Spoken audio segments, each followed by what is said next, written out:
right. So, Jay, I'm more than honored to have you in the podcast. You are a guy that I look up to a lot, and like me, I think many other people.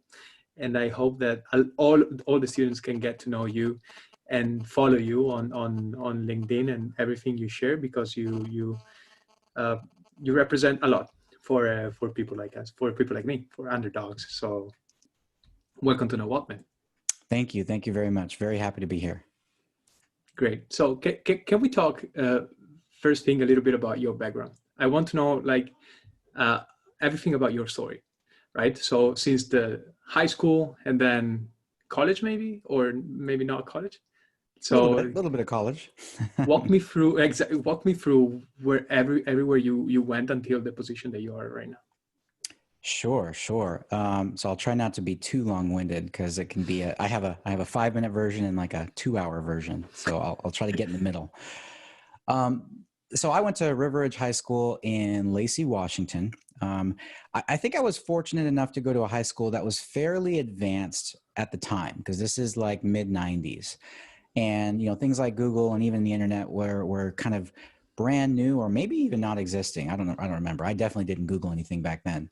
But my school had a computer lab, but it wasn't Windows. This was like right before Windows, or at least before it got popular. So it had some kind of a console screen. But I remember getting interested in computers back then. So I was probably 15, 16 years old. And I loved the idea of working on, coding and working on computers. And so I started to think more about that, and I would buy books and I would start reading up. But I was always pretty, I would say, professionally inclined. I love the idea of having a career and providing for myself and providing for my family. So, when I was younger, I started doing in high school, like what's called a business co-op program, where I got to go work for Washington state government on kind of an internship basis. I did another internship for the city of Lacey. So I was looking for professional, like office type jobs. But in general, I always loved software engineering. So I did that for a while, but then everybody in my city, because I grew up in Lacey, which is right next to Olympia, which is the capital of Washington state, everybody wanted a job in government. Everybody worked for the government, or anyone that was considered mildly successful worked for government. And so that I was kind of raised thinking that that's what I should do. And I was always told it was safe and good benefits, and which there's a lot of truth to that, definitely. My mom worked for government. I had a lot of friends that did. And so when I was 18, that's what I did. I went and got a job as an office assistant for Washington state government. But I really wanted to be in software engineering. I really, really did. So I was trying to go to school part-time, and, trying to do that. And then I ended up getting married pretty young. I was about 20, had my first daughter at 21. Still kind of working for the state in similar kind of roles, because at the time it was actually considered pretty good. Like minimum wage was maybe around $5 an hour, but I was making somewhere between $12 and $15 an hour. So from my perspective, it seemed like I was doing pretty good. And so I figured it would be too much of a risk to leave. Now, in hindsight, I definitely would have done things differently, because what I did do is I tried to make my current role as technical as I could. I would find things technical to do, and I would ask my boss, could I do this? Could I manage this system or that system? Or I would come up with ideas of projects that I could do. And for the most part, they would let me do it. And my hope was that I could potentially get a job if somebody could look past my title and look at what I did and say, oh, you know what? He's doing techie work. Maybe he can do this job. And that eventually did work for me, but it took way too long. Like it was 7 years later. I didn't get my first break until I was 25. And remember, because I started in government when I was 18. Now, that did work. And I've told people this before, but I would never suggest that, because what I did was fine. I think it's good to try to get more opportunities in your current role, but don't waste a lot of time trying to convince people that you have value if they don't want to see it. Washington state government was really big on things like bachelor's degrees. And so I was going to college part-time trying to do this. I was going to school at night.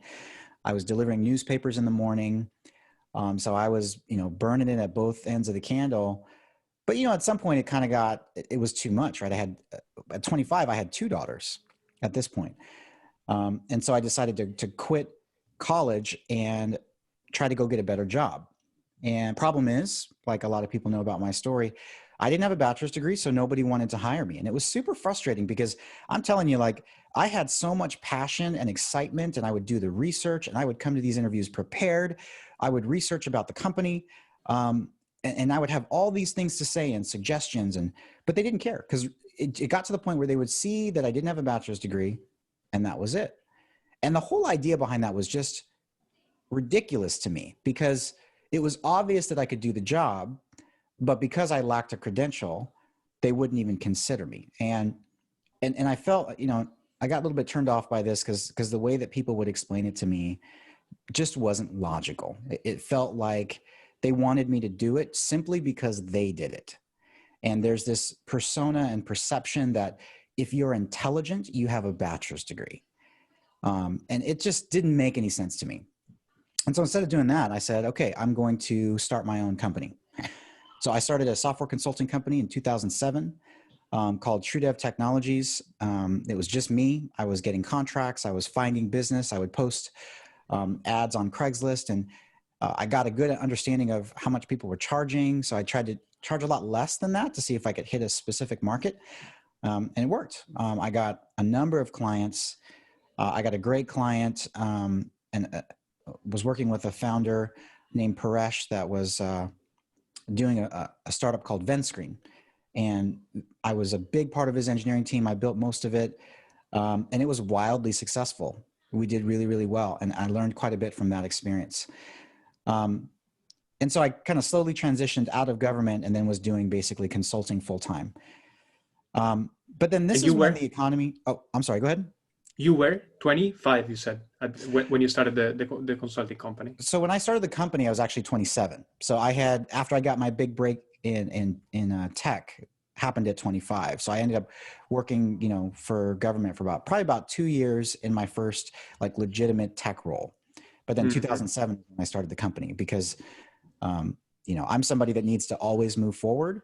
And if I feel like my current job or role is starting to stagnate even a little bit, I try to push more in that role to do more. And if they can't do more or they're not willing to do more, then I find something else to do. That's what you got to do. If you want to improve the learning curve or don't stop the learning curve, you got to move on.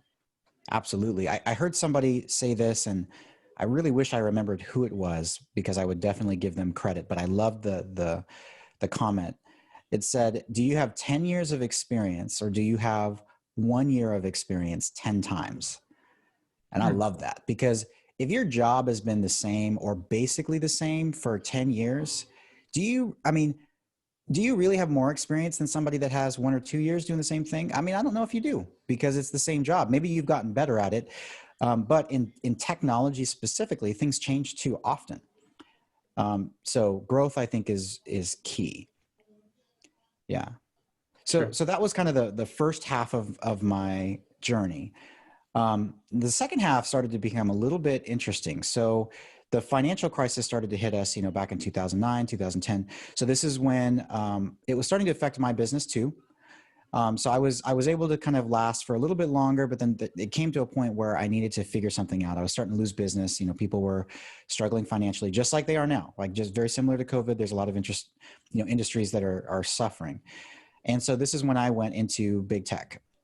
So I landed a temporary role at Expedia, and Expedia was the largest travel company at the time. And I was able to go on to get hired for a temporary role. And I knew this was an opportunity to like really show my stuff because the contract was only for about 3 months. And so I knew I had to put my best foot forward. And so I worked as hard as I could. I worked super late. And if I didn't know something, I would stay up late and I would learn. And I tried to exceed as many expectations as I could. And I was successful in doing that because within a couple of months of that role, another manager, her name was Suzanne, saw the work that I was doing. She was so interested in me that she let me write my own job description and offered me a full-time position. So super thankful to her. And I went on to work for Expedia for about 3 years. And during that time, I was still very much an entrepreneur and a builder. So I led and built 3 different engineering organizations there. I felt I got pretty well known and a good reputation in the company.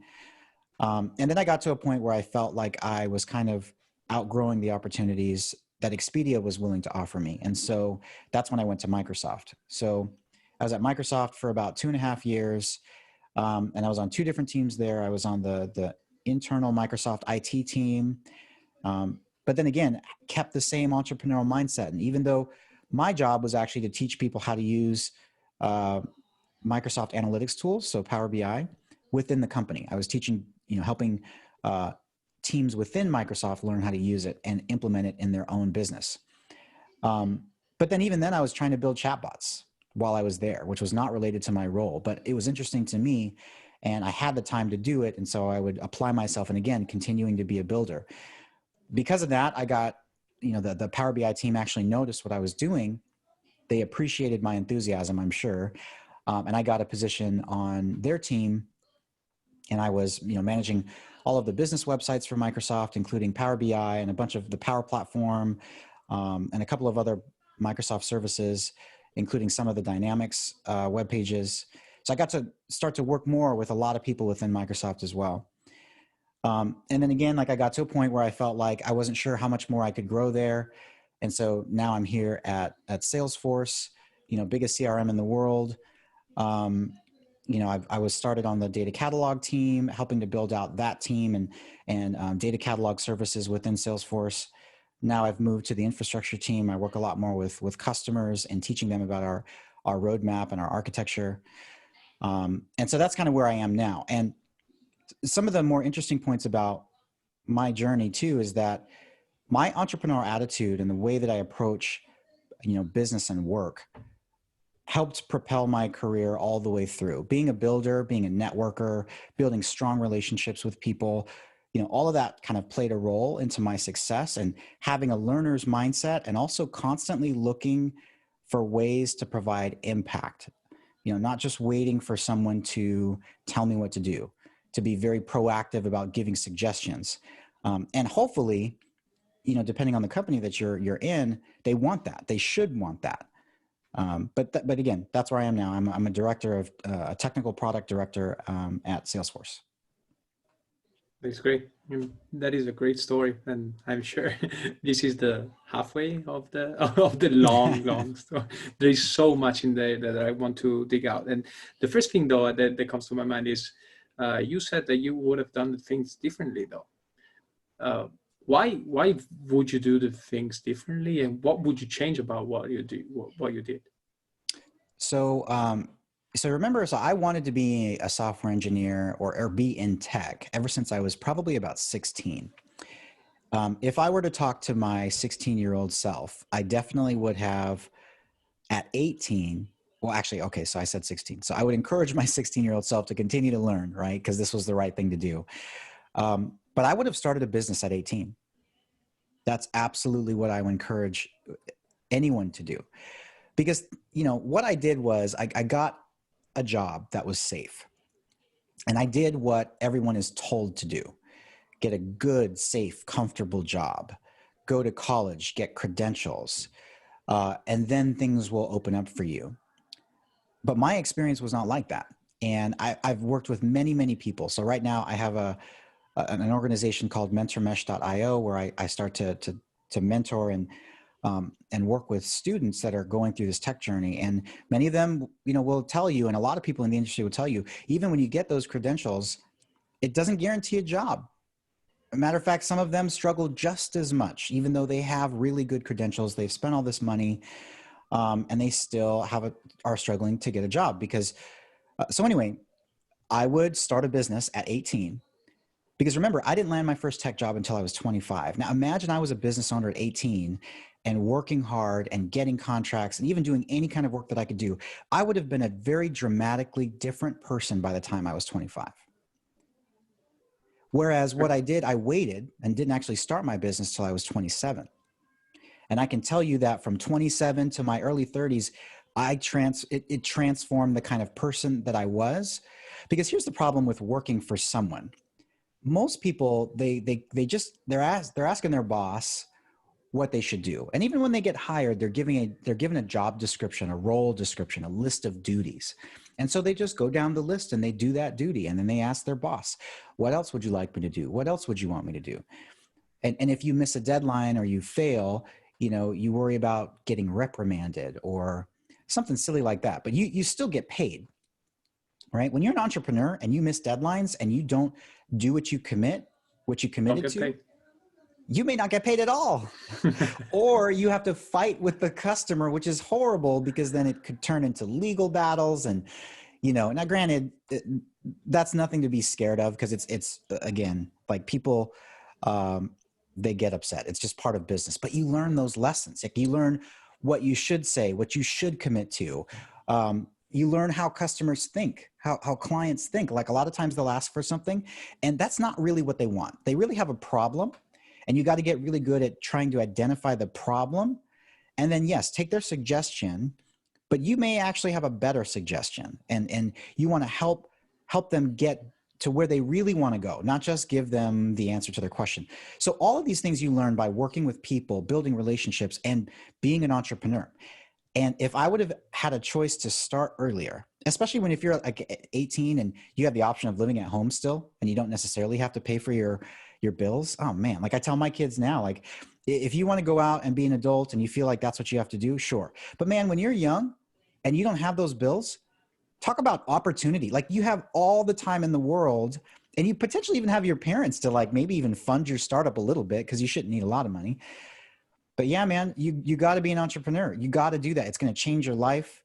And a big part of what I do when I talk to my students now is I tell them how to do that. I show them and give them, I help to break down misconceptions because I think people will hear that and they think it's really complicated, but I don't think it has to be.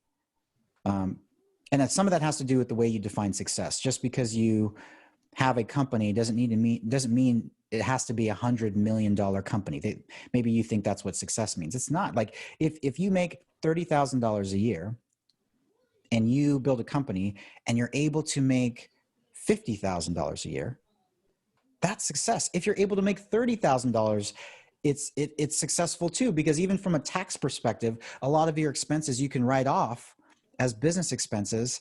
So there's still benefits to that, right? So, success is it's not about being number one in the industry. It's about providing a viable service that customers enjoy.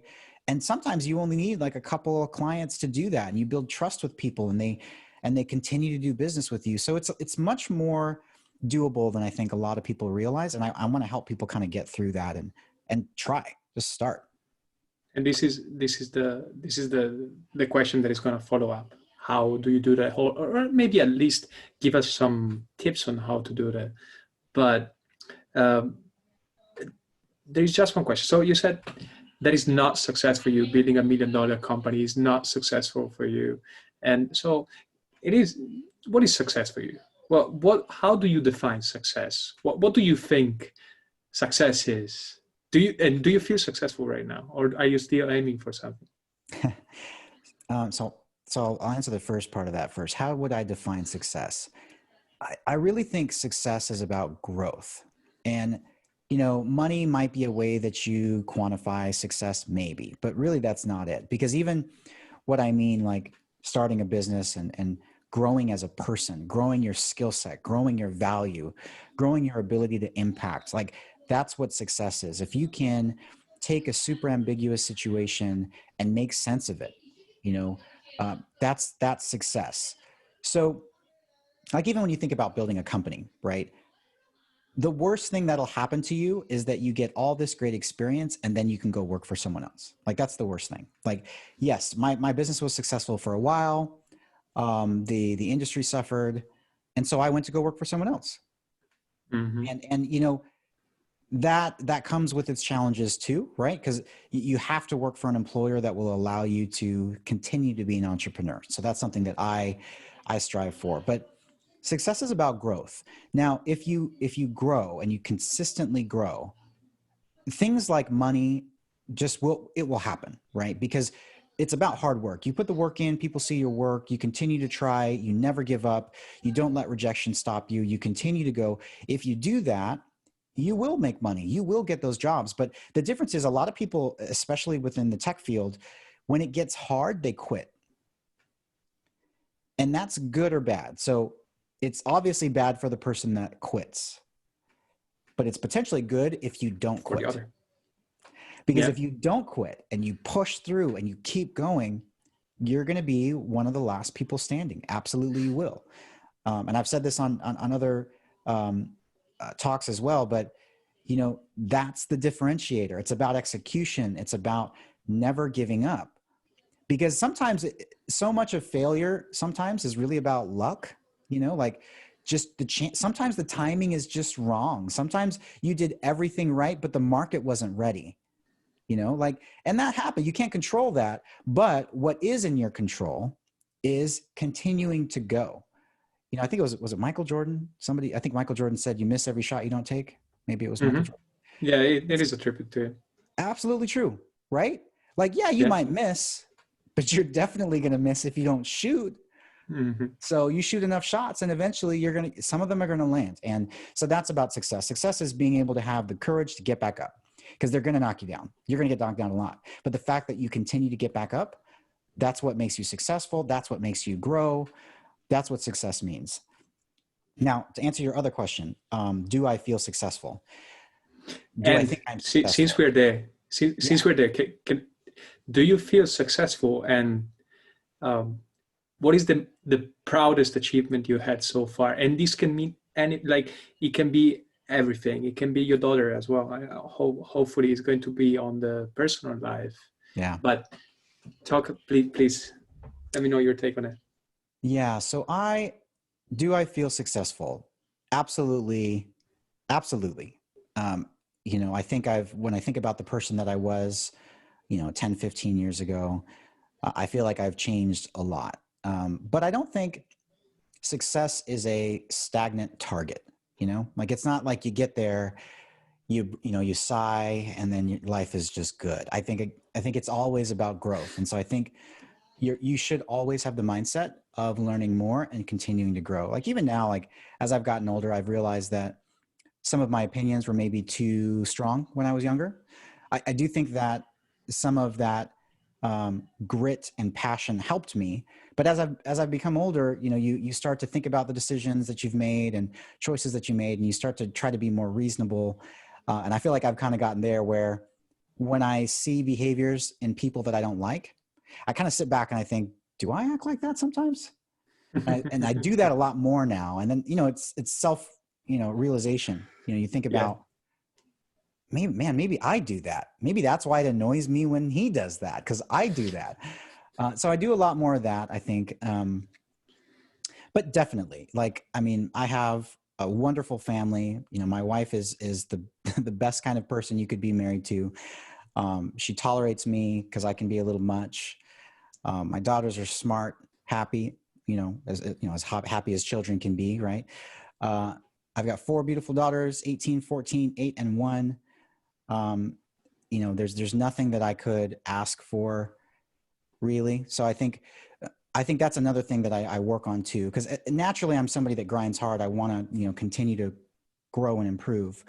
But one thing that I've definitely been working on the last couple of years is contentment.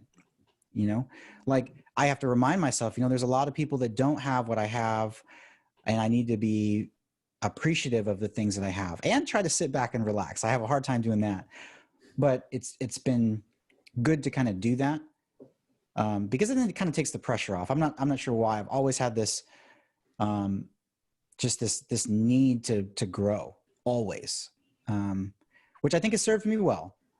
But I also need to personally work on just relaxing a little bit and you know, appreciating the things I have. And I think that that's one of the reasons why this half of my career, so I've been in tech for about 15 years, I really want to focus on teaching people, because I think I have achieved a lot and I feel like I have a lot I can give other people. And I get a lot of satisfaction out of that, like helping to clear up some of these misconceptions and helping them to understand that you can do this, right?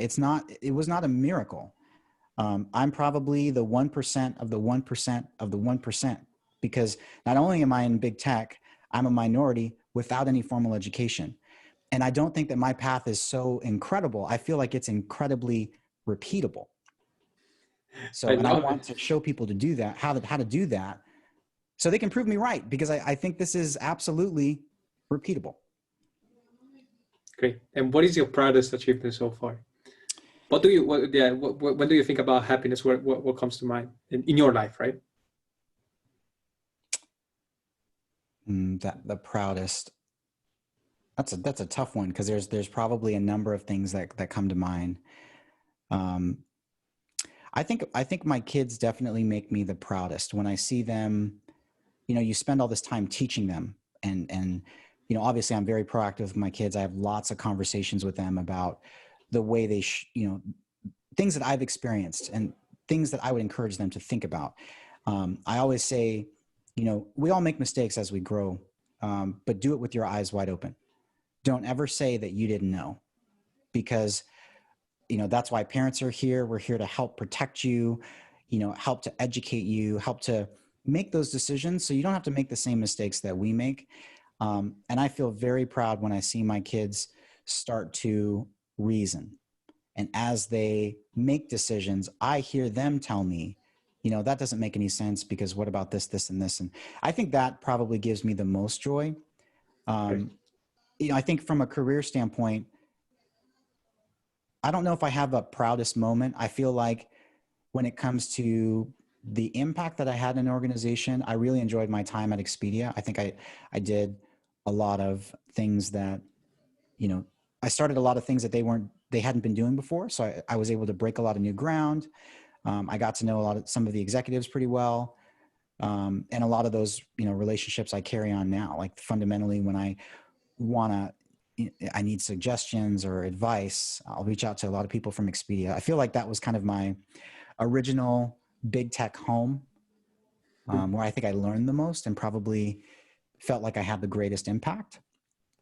But I think what's going to make me the most proud is going to be times that I've grown, or when I see my children grow, when I see them just logic through things and make really, really good choices. Man, it's such a proud moment when you realize that as a parent. Sometimes you don't know this, but when you see your kids, they really do internalize what you say, and they think about it, and they come up with, they add their own little spin to it. But I think watching them make those decisions is probably the proudest moment. Great. And I wanted to hear that. I really hope that you were going there, because it's so important, even for people that are starting out, that are seeing like this career growth, and they need to go for the opportunity. Yeah, sure, but don't forget about the values that you're going to remember the most. Probably are the people that are around you, and the impact that you leave on other people. I believe. Absolutely. Yeah, I think to that point, one thing that I think is really important. I hate the old saying that says to separate business and personal. I think sometimes people use that as an excuse to be rude, to say that, oh, well, don't take it personal, it's just business. It's business. That's crap, okay? Because business is personal. Yeah. There's nothing not personal about business. Yeah. We build our businesses and our personal brand to take care of our personal life. It's very well connected. Like, my children are a part of my story. I got into tech because I had two daughters that I wanted to take to Disneyland, period.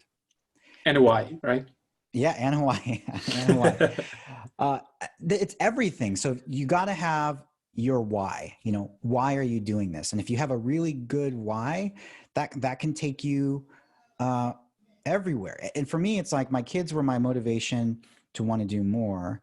But my wife, she's the reason that I can do what I can now. I was telling her this the other day, because sometimes maybe, it's good to kind of have more open conversation with your spouse, but like, she's like 75, if not 90% of the reason why I'm successful today, because she's my foundation, like, because I have her and everything is going so well, like, in my household. And she's an amazing mother and a great wife. it really makes me want to do more, and it gives me the fire and energy to do more. And what that, to me, what that translates to is, whether it's your spouse or your friends or your family, if you have a supportive community around you, you can accomplish so much more because you draw off of their energy and their support. So things like building community are becoming more and more important to me. So thinking about that and how I can do that becomes more important because they help you through some of the hard times. And you're Well, going to have a lot of hard times. That's just the way it is. and for sure. And for the little that I saw, it is the same for me, for the very little in comparison of what you did. But the proudest moment that I had is when I started to build this community around the podcast and started to interview people and to help out other people as well, because that community is what is going to help me to go through all the bad things that are going to come in life. I believe so. So so at the beginning of the interview, I asked you about the what would you do differently, and they really expected that you would say, yeah, maybe would have gone to college, right? So I loved that answer, and so I'm asking you, what would you say to people what do you think are the most important skills and the most important skill to succeed in a career in tech, and what would you say to them? Because obviously college is not part of that, so you don't need a bachelor degree, or maybe that is not what you should uh, give all of your attention to. Right. I think, because I try to word this carefully because I want to give the right impression. So when it comes to college or any kind of training, those are all tools. They do have value, but they're not the same thing as achieving success, because I think college gives you valuable experience in life, potentially. If you're 18 and you don't know what you're going to do with your life, I totally understand why you would go to college. You can explore things, you can learn things, you can meet people that might be lifelong friends. I think there's a lot of value in that. But if you're asking me, how do you become successful? College is a different conversation. That's different. Like, that has nothing to do with your success. Sure, so there are certain people that will want you to have a degree. Just don't work for those people. If that's Just go another direction, man. Yeah, like the top tech companies in the world don't require bachelor's degrees because even they know that that's not the same thing as success. It is a tool that you can use. And yes, there are life experiences that you get from that. But you know what? You get a lot of life experiences from being a parent. You get a lot of life experiences by living on your own. There are so many other factors that come into the type of person that you are, not just college. There are way many other things. So when you think about success, I think the answer is pretty simple. Success is about never quitting. Success is about grit. Success is about consistency, never stopping. Even when you're discouraged, I tell my kids this too. Sometimes you're going to get hurt. Some people are going to hurt your feelings. You may get physically hurt. It is 100% okay to cry. It's okay to feel down, but you need to time box that. Feel down for a little while, then get up. Get up and you do it again. And maybe you'll fall again, then you better get up. That's the part you need to be resolved to. Don't quit because somebody says you couldn't do it. Because here's the thing. Most people act a certain way. That's why they're called average. Do you want to be average? And what happens when you become above average? What do you think average people are going to say? Commend you? Maybe they will, but many of them won't because they want you to be average like them. So, of course, the more you accelerate, the more you speak differently than other people, the more you do something different than what they did, they're going to criticize you. Because if they don't, they have to regret their own choices, right? Because they spent all this money and time and you're not doing it. And why aren't you doing it? So the moment they commend you, they are admitting that maybe they made a bad choice. Now, of course, this is not everybody, but this has kind of been my experience. So don't be afraid to be different. Success is about grinding hard. Success is not easy. Everybody says they want to be successful. If you ask anybody, do you want to be successful? Everybody's going to say yes. Do you want to be a millionaire? Everyone will say yes. Now, who's willing to put the work in? Now Only the hands go down. you see the hands go down. I saw that. So that's the difference. Like, you can't quit, and stop thinking that people are smarter than you, and that's why you can't do it. Because I say that too. Like, who cares if they are smarter than you? Who told you that the smartest people in the world, like, that's what success is? No, that's a tool that they have. Maybe they're brilliant, but how are they going to use that tool? There's a lot of ways you can use that tool, but success is only one tool. Every person, we have strengths. There's a great book called Strengths Finder that I love, because it talks about focusing on what you're good at and getting better at those things. It's not saying ignore your weaknesses, because there are definitely things that we should always try to grow in. But if you focus on getting better at things that you're already good at, not only will you probably enjoy it because you're good at it, you'll probably get to levels in those skills that you may not ever reach in other skills. Because there's a lot of emotional energy that comes with, working on something that you're really bad at. So it's not saying don't do those things, but focus on what you are good at. Know yourself, right? And pick careers that want those things, that want those qualities, and you're going to excel because you're going to enjoy it more. But honestly, success is about heart. It's about getting it done. It's about getting up every single time and realizing that your persistence is what's going to make you successful. Just don't quit. And that is great. And I saw a post of yours maybe a couple of months ago, I believe, and we were talking about, you were talking about kickboxing, and right, and the two most important thing to have success in kickboxing. Yeah. Can you touch a little bit on that? So one of them was mental toughness. So heart, in fighting, it's about heart.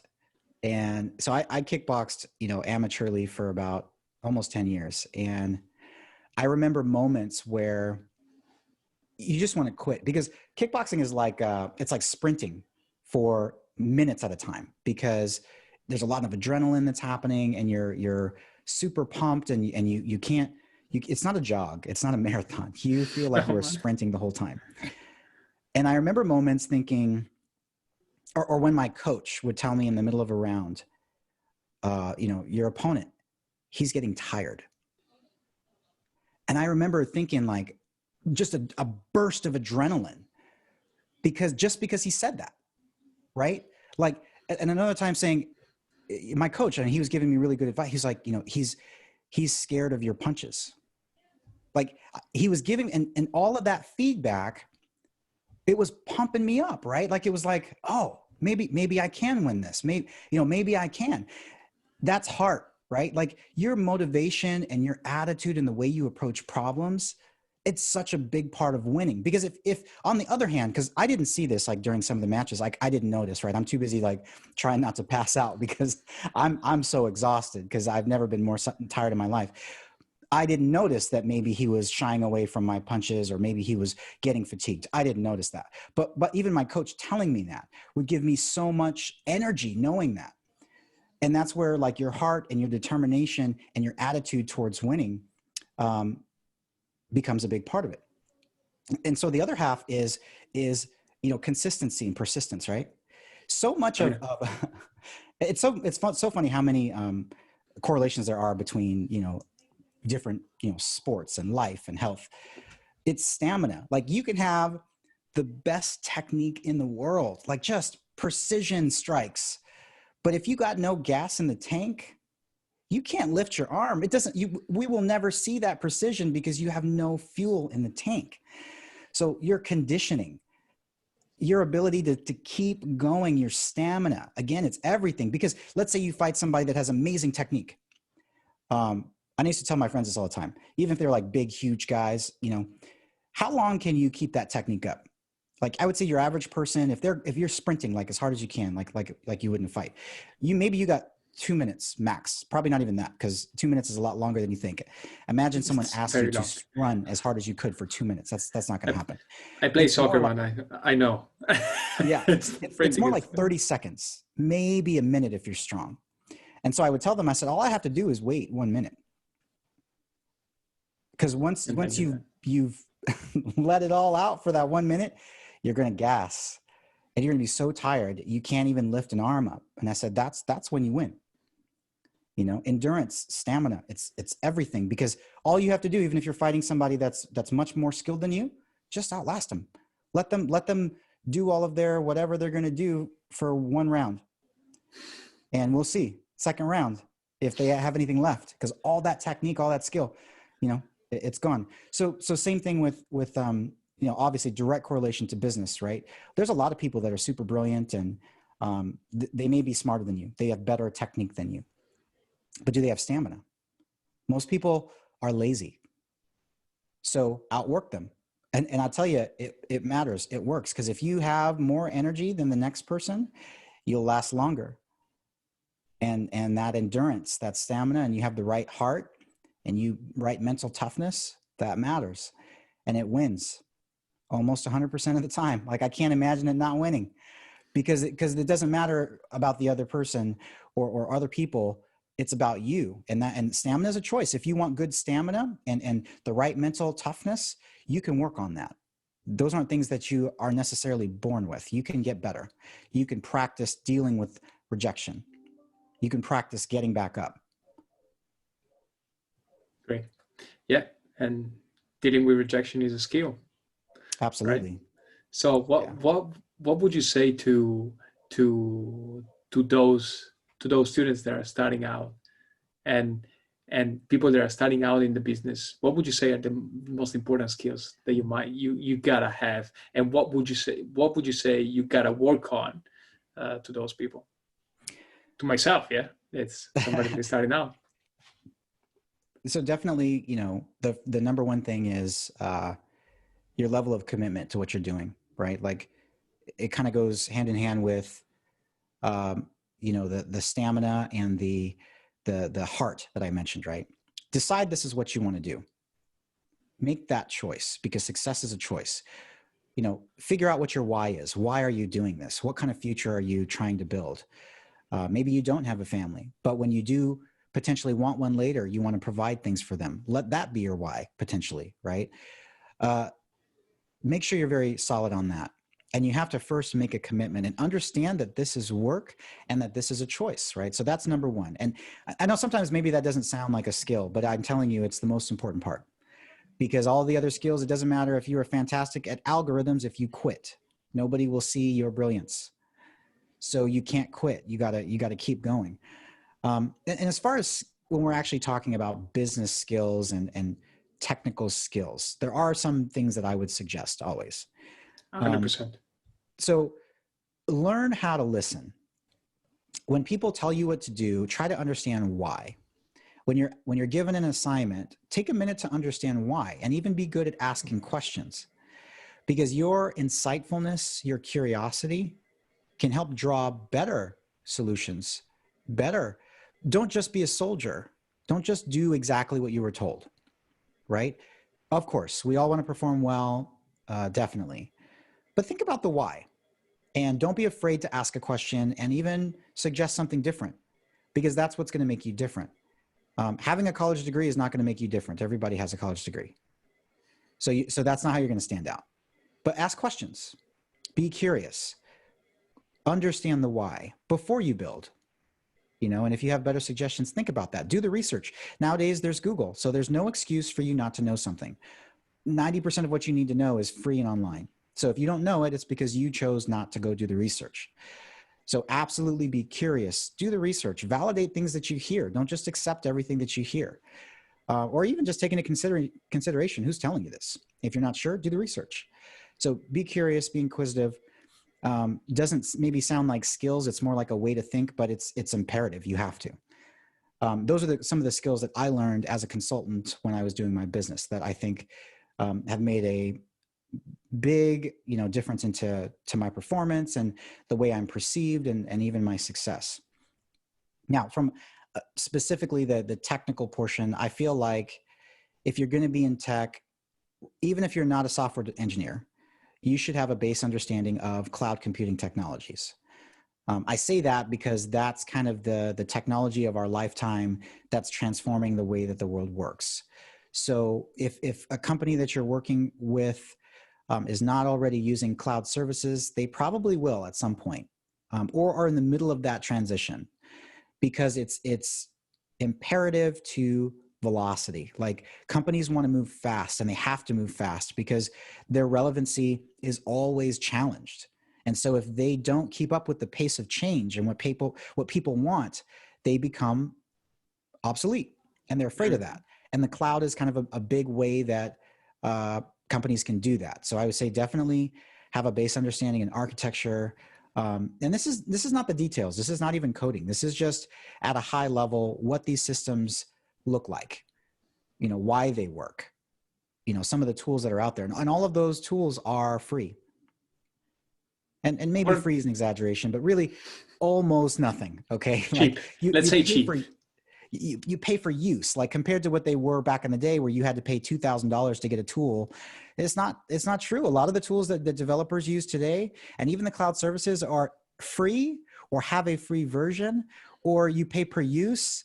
So it's still really, really affordable. Like it's about as much as your Netflix subscription. So there's no, there's no excuse. You can come up with the $10 that you might need to use this tool. So there really isn't an excuse to not know. So go be curious, learn about different roles. I would say that too. There's roles out there that people don't realize exist. When they think tech, they think software engineer or like IT help desk support, somebody that fixes computers. There's product management, there's program management, there's data engineering. There's so many other fields out there that also require some tech skills, but care also more about your communication skills, your team building skills, your organization skills, your collaboration skills. There's so many other jobs out there that I think that most anyone could find a role in tech, and they're all high paying jobs, and they're all in high demand in the market, because every company, whether they think so or not, has some level of tech that they need. They all need online presences. They all need systems that manage their customers. They all need these things. And so most any company needs you. They have a tech component. Absolutely. Sure. And can you that is gold, 100%. And can you tell me, can you go a little bit more into the specifics of what would you start with the cloud computing with? So, I mean, I think if you're brand new, I think it's always a safe bet to go with the industry leader. Right now that's Amazon Web Services. They've been in the cloud space longer than anyone else. So even doing, if you're somebody that likes credentials, and I think that's fine, you can, those are fine. You could go get your, cloud practitioner certification. To me, it's not that the certification means so much, but some of us, myself included, like to have targets, and having like a study target, or maybe the idea of passing a certification might help motivate you to study and pay attention to the details that maybe otherwise you wouldn't pay attention to. So you could use that as a motivator. But I think Amazon Web Services is a great place to start. Google Cloud Platform is another great service. They're very well known for their data platforms specifically. Microsoft Azure, also a great platform. But I think a lot of it is understand the technologies, at least at a high level, because you can transfer your skills. If you start in one cloud domain, you can transfer to another domain. They may do the same service in a little bit different way, but the concepts are very similar. So if you have no idea where to start, you don't have an opinion, AWS is the market leader, so it's a good place to start, and those skills will still be transferable to other cloud domains too. Great. Thank you. And I don't want to go over. It is 6:50. It is 52 already. I guess so many questions that we might need a round two. And but can you give that? I need to choose the last question as the good one. But any resources or anything. Any resources that you would give to people that are starting out, right? What kind of resources would you give to them? Apart from the skills that you need to build, do you have any physical resource that you would recommend in order to start? I think it probably depends. I do think that, and this is honestly a shameless plug, but it is absolutely what I believe. I think you need community. I think it's more than about one person that's giving you advice. It's about having a community of people that can give you an abundance of perspectives. So having a mentor, that person, whether it's me or someone different, um, that they give you all kinds of advice, right? Like I have a perspective about, people learning cloud computing, and that's based on my experience. Someone else will give you a different perspective. So I think building a community, having a mentor, having a tech community, that's going to be the most important resource because they're going to give you an abundance of sources. I started a community called mentormesh.io, and that's kind of the idea behind that. I understand finding mentorship is difficult. I understand that building a community is difficult if you don't know someone in the industry. And so that's the problem that I'm trying to help solve, is by building this free community where you can get to know people on your same journey. Because when you even think about success, there's going to be many times where you want to quit. And these are the people that could potentially help you not quit, to give you encouragement to keep going, to help answer these questions when you are bottlenecked. Your best resource always is going to be people. And so, mentormesh.io, my goal is to bring other tech professionals like myself onto the platform to help give you that advice, to help give you that little boost that you need, to help show you that you can do this, because it's more than just one type of person. There's all kinds of people. So again, like there are specific things that I might recommend. Like there's a book. There's a book called Inspired by Marty Kagan, I think. Great book if you're interested in product management and how to build successful products and be a entrepreneur. I think it's a great way to start. There's a lot in here, so take it with a grain of salt, but I think it's a great book. I think acloud.guru is a great site to learn Amazon Web Services. So that's something a little bit more specific. But yeah, I mean, there's free websites. There's free training available on all the cloud platforms that I'm talking about. But I do think your most important resource is going to be people. So you have to build your technical network and get to know people, because they're the ones that are going to help build you up and give you all the perspectives. You add all that together and you'll have an aggregated view along with your own, and then keep going. Be consistent, have a routine, stay true to that routine, and don't quit. Well, those were the everything that I needed to know, and I think those are going to be enjoyed. I wanted to talk about a lot of things. I wanted to talk about Mentor Mesh. I wanted to talk about the startup. I wanted to talk about be proactive and do all the things. We might need 5 hours. What do you think? All right. Okay, Jay. Do you have any last words for the audience? So I would say, again, I've already said it many times, just you're going to have dark periods where you feel like you're going to want to give up. And my admonition to you is don't. That's the difference between winning and losing. That's the difference between success and failure. So when you're in that moment, this is an opportunity for you to be the hero of your own story. It's such an important time in your career when you're at the darkest. How is your story going to end? And it's a choice. It can end right there and you can quit, or you can keep going. And I would absolutely offer anybody that wants to connect with me personally. I'm on LinkedIn. You just have to look up Jae Taylor Salesforce. You'll find me, JAE. And I'd happy to help you on that journey. You can join the community. And don't be afraid to put yourself out there. I think people like good stories too. So think about your personal brand. Let's help each other. Let's support each other. And because that's the best way that we're going to succeed. Well, all the links are going to be in the show notes, and all the links are going to be in the post. Mentor Mesh, your LinkedIn profile, and everything, because people need to check you out, especially people that are not familiar. And so thank you very much, man. I don't know how to say thanks. Absolutely. Yeah, it was really fun being on the show.